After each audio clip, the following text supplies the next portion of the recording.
Vous pensez que la série Galaxy S26 était le gros titre? Pas vraiment. La vraie surprise pourrait se cacher dans la série A de Samsung. Le Galaxy A57 semble être bien plus qu'une simple mise à jour. Il pourrait redéfinir ce que représente cette gamme. Et les premiers détails pointent vers quelque chose de bien plus important que prévu. Bienvenue de nouveau sur TechTorch. Si vous êtes ici pour les améliorations que personne ne voit venir, les fuites qui comptent vraiment et les appareils qui dépassent leur catégorie de prix, vous êtes au bon endroit. Parce que ce qui se prépare avec l'A57 pourrait changer toute la conversation autour du milieu de gamme. Commençons avec le logiciel.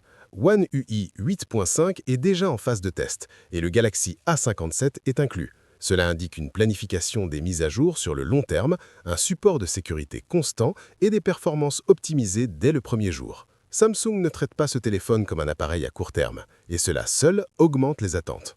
Maintenant, voici où les choses deviennent sérieuses. Selon les rumeurs, l'A57 pourrait intégrer l'Exynos 1680 associé à jusqu'à 12 Go de RAM. 12 sur un téléphone de la série A. C'est une configuration de mémoire que l'on attendrait dans des flagships de niveau supérieur, pas dans un appareil milieu de gamme, et cela change immédiatement l'équation des performances. Il se passe encore plus de choses en coulisses. Des rapports parlent d'un nouveau chipset sous le nom de code S5E8866, potentiellement conçu spécifiquement pour cet appareil.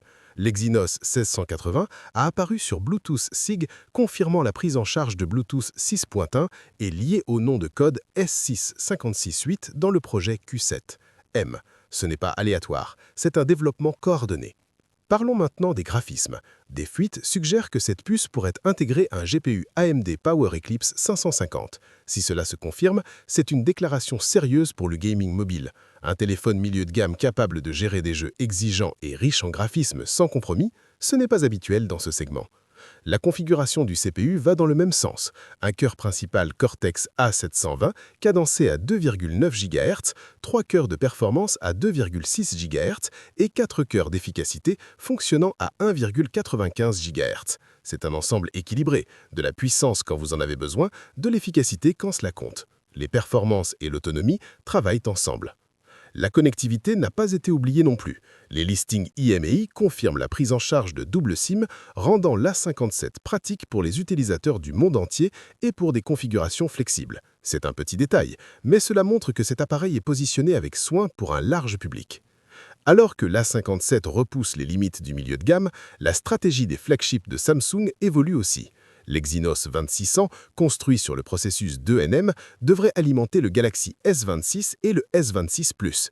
Un CPU déca-core et des graphismes améliorés visent à défier directement Apple et Qualcomm.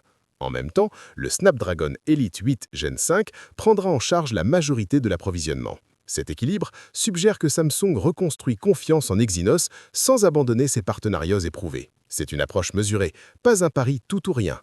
Et le plan à long terme devient encore plus intéressant. Certains insiders indiquent que l'Exynos pourrait revenir sur le modèle Ultra d'ici 2027. Si cela se produit, le landscape des flagships pourrait être très différent. Les bases pourraient en réalité commencer avec des appareils comme l'A57. Tout cela pointe vers une chose, la catégorie du milieu de gamme évolue rapidement. Le Galaxy A57 5G ne pourrait pas être simplement un nouvel ajout, il pourrait être le tournant qui redéfinit les attentes en matière de performance à ce prix. Alors voici la vraie question. Avec ces améliorations, ce hardware et un nouvel accent sur la puissance pour le gaming, feriez-vous de nouveau confiance en Exynos? Partagez votre avis ci-dessous. Et si vous voulez la prochaine vague d'informations internes avant qu'elle ne devienne grand public, abonnez-vous à TechTorch. L'A57 n'est pas simplement une nouvelle sortie, c'est le signe que la série A ne pourrait plus jamais jouer la prudence.